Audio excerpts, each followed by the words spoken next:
देखो मरना भी एक कला है महाराज। मरते तो सब हैं, लेकिन स्मरण किसी किसी का होता है। मैंने पहले दिन बताया था, आपका बैठना, उठना, बोलना, हंसना, पहनना, देखना, ये महाराज बहुत कुछ बोलता है। आपकी मृत्यु भी कैसी हो रही है महाराज, ये भी विचारणीय है।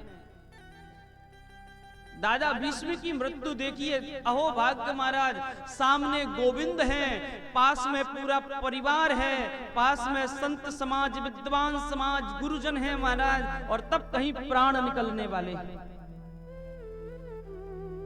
ये भगवान से प्रार्थना कर रहे हैं। 11 श्लोकों में प्रार्थना करी। 11 में क्यों करी? 10 में कर लेती, 12 में कर लेती।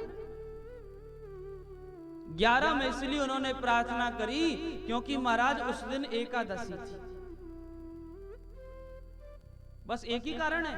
बोले ना, 11 में इसलिए करी क्योंकि 5 होती हैं कर्मेंद्रियां, 5 होती हैं ज्ञानेंद्रियां, 1 होता है मन, और ये 11 जब एकत्रित कर लिए तब कहीं गोविंद को महाराज स्मरण किया है।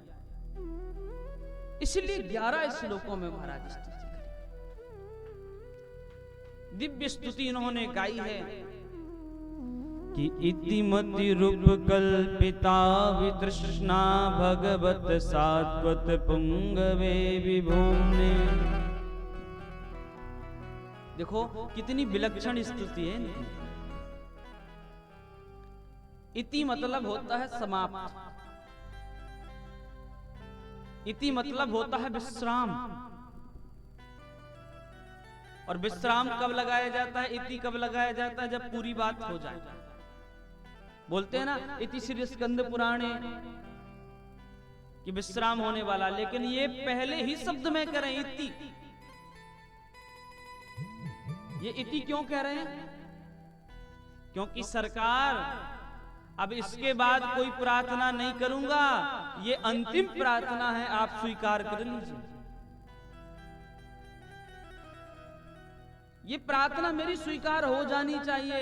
अगर ये नहीं स्वीकारी तो फिर मैं प्रार्थना नहीं कर पाऊंगा, और आप प्रार्थना नहीं सुनोगे, आप स्वीकारोगे नहीं तो मेरा जीवन विफल हो जाएगा। इसलिए मैंने कहा इति, क्योंकि जब मैंने एक बार विचार किया कि आप दीन बंधु हैं, तो मैंने सोचा कि परमात्मा तो मुझे दर्शन नहीं देंगे, क्योंकि मैं दीन तो हूं ही नहीं। मेरे अंदर कोई दीनता ही नहीं है कि आप आओगे मेरे ऊपर कृपा करोगे। मैंने सोचा आपका नाम भक्त वत्सल है, तो मैंने विचार किया मैं तो भक्त भी नहीं हूं, और जब मैं भक्त भी नहीं हूं तो मेरे ऊपर आप कृपा नहीं करोगे। मैं दीन भी नहीं हूं, भक्त भी नहीं हूं, मेरे अंदर कोई करुणा भी नहीं है।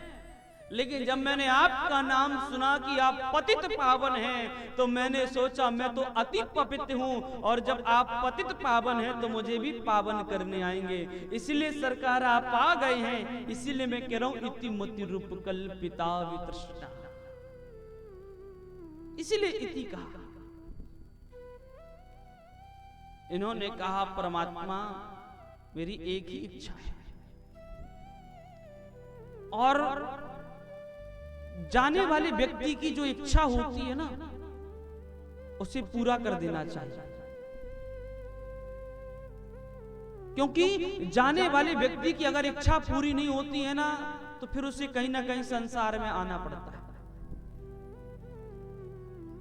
समाप्त होते हुए व्यक्ति की महाराज जो अंतिम इच्छा हो वो पूरी कर देनी चाहिए।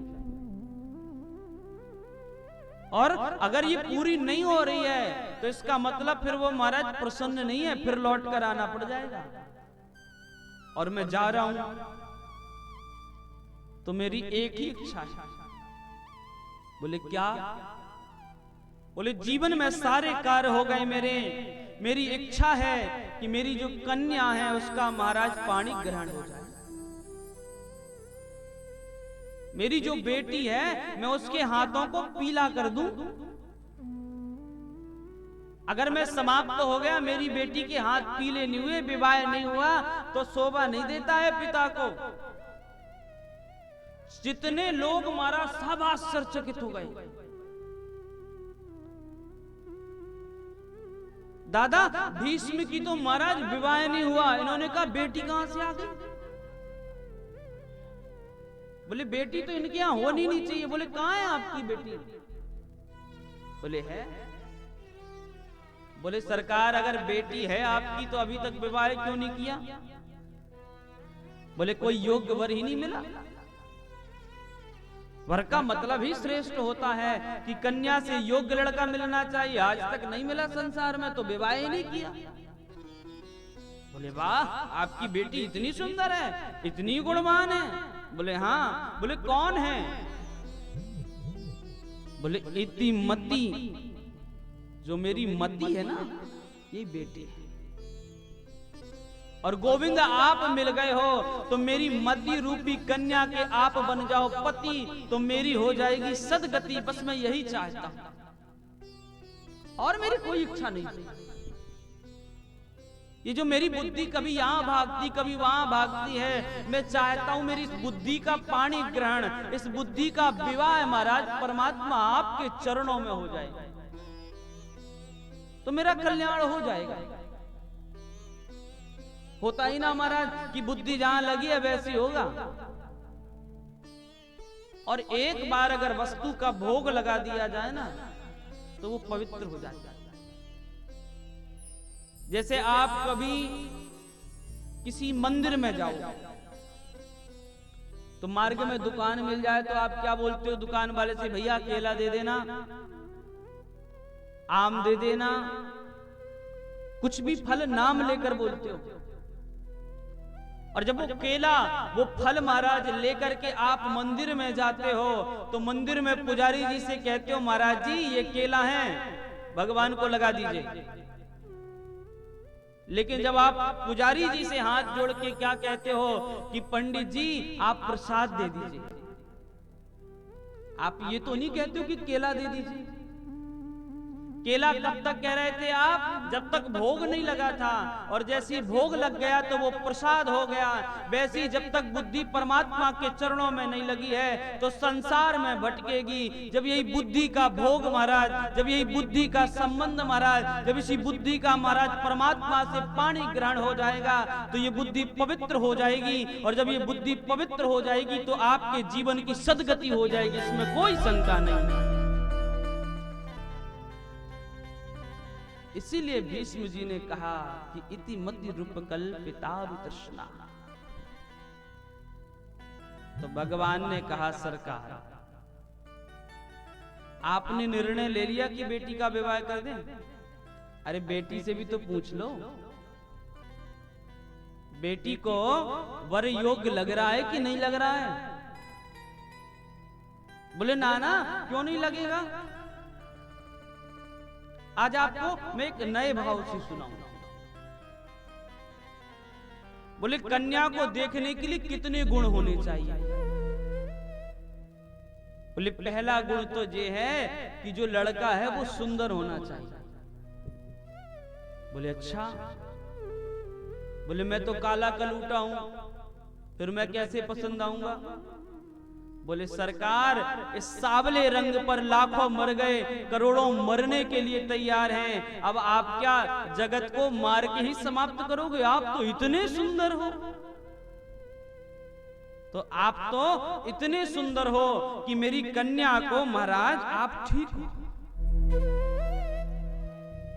कन्या को जब देखने जाए वर तो क्या क्या लगता है, यहां पर मानव शास्त्र हमें बता भी रहा है। क्या क्या देखते हैं हम जब लड़का देखने जाते हैं? लड़का कैसा हो? बोले सुंदर हो। लेकिन सुंदर से काम नहीं चलेगा, केवल कि सुंदर है तो सब हो गया। बोले शौर्यवान भी हो। कन्या के जीवन में अगर दुख आए महाराज, विपत्ति आए तो उसे दूर तो कर सके। और ठाकुर जी मैंने आपका शौर्य देखा है कि जब चारों तरफ से बाण चलते थे, अर्जुन को एक बाण नहीं छू जाता था, आप उसे सुरक्षित ले जाते थे। यही तो आपका शौर्य है। अब इससे बड़ा शौर्य क्या बताऊं मैं आपका। आप सुंदर भी हैं, आप शौर्यवान भी हैं, लेकिन सुंदर और शौर्य से बस काम नहीं चलेगा कि लड़का सुंदर है, बहुत बलवान है तो महाराज कर दो विवाह। बोले ना, स्वभाव भी तो ठीक होना चाहिए। तो सरकार आपका मैंने स्वभाव भी देखा है। कहने को तो आप जगत के मालिक हैं, जगत के स्वामी हैं, लेकिन जब ये अर्जुन कहता है कि रथ निकालो तो आप रथ निकाल के लाते हो और ये सारथी बन जाते हो। ये आपका स्वभाव है कि आप जिसे अपना बना लेते हो, वो आपको जो बनाना चाहे आप बन जाते हो। तो स्वभाव भी आपका ठीक है। तो कौन कौन से गुण बताए हमने? सुंदर होना चाहिए, स्वभाव ठीक होना चाहिए, शौर्यवान होना चाहिए और महाराज बालक प्रेमी होना चाहिए, स्नेही होना चाहिए। तो सरकार इसकी तो आप बात ही मत करिए। आप इतने प्रेमी हो, आप इतने स्नेही हैं कि मुझसे ज्यादा कौन जानता है आपको। अरे जब महाभारत का युद्ध होना था तो मेरे पास दुर्योधन आया और दुर्योधन कहता हम युद्ध जीत गए, जीत गए, जीत गए। मैंने कहा भैया युद्ध तो हो ही नहीं, तू कैसे जीत गया? बोले दादा आपको नहीं पता, भगवान ने कह दिया मैं अस्त्र नहीं उठाऊंगा। और जब भगवान अस्त्र नहीं उठाएंगे, पांडव केवल हैं, हमारे साथ पूरी सेना है, तो हम तो वैसे युद्ध जीत गए। जब आपने प्रतिज्ञा करी कि मैं अस्त्र नहीं उठाऊंगा, तो मैंने भी प्रतिज्ञा कर ली कि अगर मैंने आपको अस्त्र नहीं उठा दिया तो मैं गंगा पुत्र नहीं। मैंने प्रतिज्ञा कर ली। आपकी प्रतिज्ञा को जानने के बाद भी युद्ध प्रारंभ हुआ। आप अस्त्र नहीं उठा रहे थे। युद्ध बढ़ते बढ़ते जब बढ़ गया महाराज, तो एक दिन दुर्योधन ने मुझसे अपशब्द कह दिया। एक दिन दादा भीष्म को दुर्योधन ने सुना दिया महाराज कि लगता है खाते हमारा है लेकिन शुभ चिंतक दूसरों के। मेरे 60 भाई समाप्त हो गए महाराज, और दादा भीष्म जैसे, कृपाचार्य जैसे महाराज मेरे पास योद्धा हैं, सेनापति हैं, तो भी मेरे भाई मारे जा रहे हैं। मुझे लगता है कि शुभ चिंतक कई उनके हैं। तो दादा भीष्म ने सुन लिया महाराज, और जैसे ही सुन लिया तो दुर्योधन से कहते अरे दुर्योधन इधर आओ। दुर्योधन आया, बोले हाँ दादा। बोले तुम्हें मरने का डर है ना, कि तुम समाप्त ना हो जाओ। आज भजन में बैठूंगा, अपनी पत्नी भानुमति को भेज देना, जब माला पूरा हो जाए रात्रि में तो उसे आशीर्वाद दे दूंगा। और ये तो आशीर्वाद है, कल का सूर्य तभी अस्त होगा महाराज। ये तो हम रहेंगे, ये तो पांडव रहेंगे, पांडव सेना रहेगी। और जैसे दादा भीष्म ने ऐसा कहा महाराज, दुर्योधन तो प्रसन्न हो गया, कहता वाह दादा यही तो मैं चाहता था। अरे आप सिंह हो, और सिंह का स्वभाव है कि गर्जना करनी चाहिए, और आप हो कि आराम से बैठे थे। अब मुझे बड़ा अच्छा लगा। रात्रि में दादा भजन के लिए बैठे, दुर्योधन की पत्नी भानुमति तैयार है कि मैं जाऊंगी दादा से आशीर्वाद लूंगी। और यहाँ पांडवों के पक्ष में महाराज परमात्मा बैठे हैं कि अब क्या होगा। अगर दादा ने आशीर्वाद दे दिया तो युद्ध तो फिर समाप्त ही नहीं होगा। परमात्मा को जब रात में नींद ना आई तो द्रौपदी के भवन में गए, और द्रौपदी के भवन में जाकर के महाराज द्रौपदी को जगाते, और जैसी जगाए तो द्रौपदी बोली कौन है? बोले कोई नहीं, हम हैं। द्रौपदी उठ के बैठ गई। अरे लाला आप आ गए, क्या बात है? अरे पूरे दिन तो युद्ध होता है, पूरे दिन तो चिंता रहती है, पूरे दिन तो सुख नहीं मिलता है, पूरे दिन तो आराम नहीं मिलता है, अब रात्रि में आप आ गए, अब बताओ नींद खराब कर दी, सो जाने दीजिए। भगवान ने कहा अरे बाबरी पागल हो गई है, अगर तू अब सो गई ना तो जिंदगी भर तेरा भाग्य सो जाएगा, तू उठ। उठ गई। बोले चल। बोले कहां? बोले बताने का समय नहीं, तू तो चल। महाराज तुरंत द्रौपदी उठी, चलने लगी। खड़ा हूं पहनी चटपट चटपट करते महाराज चली, और जैसी चली चटपट की आवाज हो रही थी तो भगवान ने कहा रुक। रोक दिया। बोले अब क्या हो गया? बोले ये खड़ा हूं, ये चप्पल, ये चरण सेवक, ये उतार। और जब महाराज उन खड़ा हूं चप्पलों को उतारा तो परमात्मा ने अपनी काली कमली में उन महाराज चरण सेवक चप्पलों को भी बांध दिया। ऐसा स्वभाव किसी का होगा? परमात्मा ने उन महाराज चप्पलों को, खड़ा हूं को, चरण सेवकों को अपनी काली कमली में लपेटा, और लपेटने के महाराज बाद अपने हाथों में ले लिया और कहते अब चल। और जब चले तो जाते जाते जहां दादा भीष्म का शिविर था वहां सेना खड़ी हुई थी, तो भगवान वहीं खड़े हो गए। बोले मुझे मत ले चल, तू जा। बोले ठीक है हम चले जाएंगे। बोले ना सुन, अगर कोई पूछेगा मुझे कि कौन लाया है तुझे तो क्या बताएगी? बोले बता दूंगा आप लेके आए हो। बोले ना। बोले तुझे मत बताना कि हम लेके आए हैं। बोले ना, तू तो ये बता देना कि कोई सेवक लेके आया है।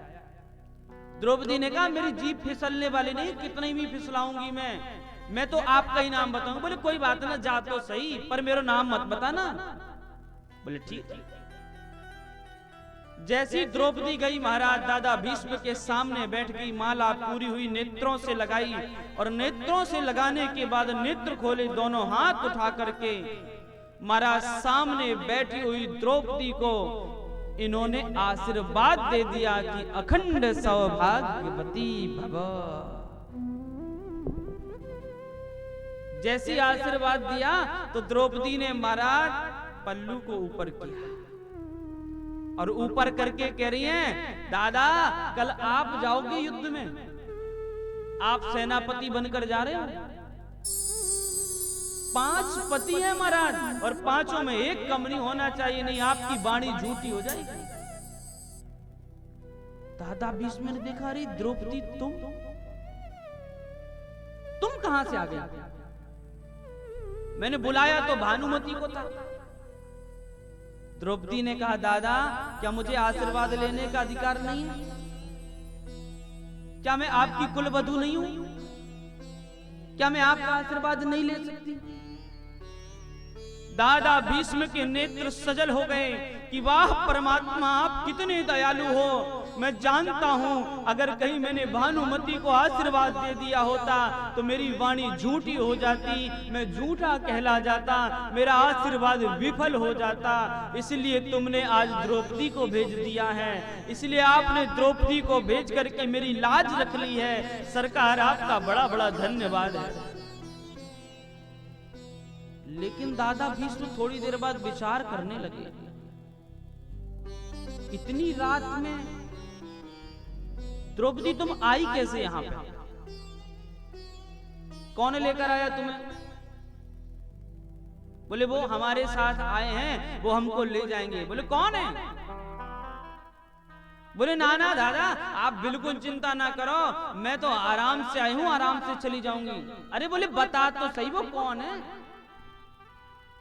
बोले मेरे साथ गोविंद भाई आए हैं, वही लेकर जाएंगे। दादा भीष्म सोच रहे हैं मैं सिंह, उससे तो यहाँ सब लोग डरते हैं, इतना कौन आ गया? सौरवान, बलवान आ गया, विवेकवान आ गया, धैर्यवान आ गया, जो तुझे मेरे पास लेकर, तेरा भैया कौन है? चल दिखा मुझे। द्रौपदी ने महाराज हाथ जोड़ लिए, बोले सरकार आप यहीं रहो, भैया मुझे ले जाएगा। बोले ना चल। और जैसी महाराज द्रौपदी के संग दादा भीष्म को आते देखे तो ठाकुर जी लुक गए, छिप गए। बोले ऐसा ना हो ये जान जाए मुझे। और जैसी महाराज दादा भीष्म ने आवाज लगाई, ठाकुर जी सामने आए, और जैसी सामने आए तो द्रौपदी से बोले बहन चले? बोले हाँ चलो। अरे बोले रुको, कहाँ चलो? अभी हम पहचान नहीं पाए। तो ठाकुर जी सामने खड़े हो गए महाराज। सामने खड़े हुए तो दादा भीष्म कह रहे हैं मैंने आपको कहीं देखा है। तो भगवान हाथ जोड़कर कहते मैं गैया की सेवा करता हूं, गौशाला आया होऊंगा, आपके यहाँ पर गायों की सेवा करने के लिए आया होऊंगा। तो आपने देखा क्या है? और कोई बात नहीं, मेरा कौन सा परिचय है? बोले नहीं, हमने आपको कहीं और देखा है।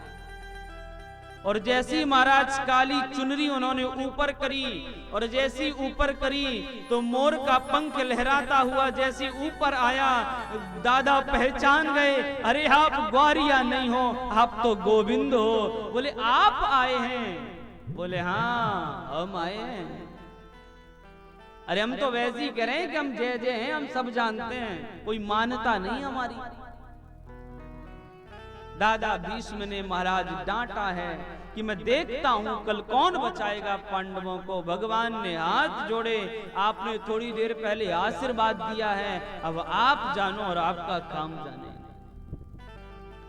प्रातः कालीन रण के क्षेत्र में दादा भीष्म आए, और जैसे ही दादा भीष्म आए महाराज बाणों को वो वर्षा से करने लगे, जैसे महाराज पांडवों की सेना को वो खचाखच काटते जा रहे हो, सारे सिर अलग करते जा रहे हैं, पांडवों की सेना समाप्त होती जा रही है, अनेक प्रकार के अस्त्र चलाते जा रहे हैं, सबको समाप्त करके उनका उद्देश्य है महाराज कि अर्जुन का रथ कहाँ है। रथ को देखा महाराज, पहला बाण चलाया, अर्जुन से बोले सावधान हो जा।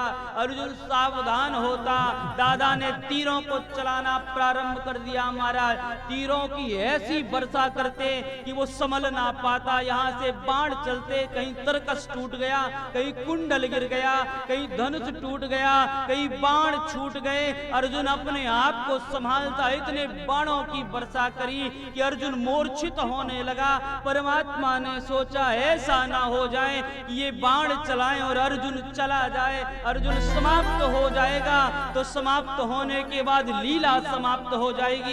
परमात्मा नीचे कूदे, नीचे कूदने के बाद नेत्रों को दादा भीष्म के नेत्रों से मिलाया, नीचे हाथ दे डोला महाराज, वहां पर रथ का पहिया मिल गया। पहिया को लेकर जैसे सिंह कभी अपने शिकार के ऊपर दौड़ता है, ऐसे परमात्मा भागे दादा भीष्म को मारने के लिए आगे जा रहे हैं महाराज। दादा भीष्म ने बाणों को छोड़ दिया, नीचे बैठकर हाथ उठाकर कहते आओ मुझे मार दो आप। अरे आप मुझे मारने आ गए क्या? प्रतिज्ञा याद नहीं है आपको? आपने प्रतिज्ञा ली थी अस्त्र नहीं उठाऊंगा, आपने अस्त्र उठा लिया, मैंने आपको अस्त्र उठवा दिया, आपने प्रतिज्ञा तोड़ दी। परमात्मा ने मुस्कुरा करके रथ का पहिया फेंका महाराज, और फेंक करके कहते मेरी कोई प्रतिज्ञा नहीं होती, भक्त की प्रतिज्ञा पूरी करना ही मेरी प्रतिज्ञा होती है। आपने प्रतिज्ञा ली थी, आपकी प्रतिज्ञा पूरी हो गई तो मानो मेरी प्रतिज्ञा पूरी हो गई। अपना मान टले टल जाए, पर भक्त का मान न टलते देखा। तो आप तो इतने प्रेमी हो कि महाराज अपनी प्रतिज्ञा भी छोड़ देते हो भक्तों के लिए। अब तो सरकार मेरी कन्या का वरण कर लीजिए, सुंदर है, शौर्यवान है, स्वभाव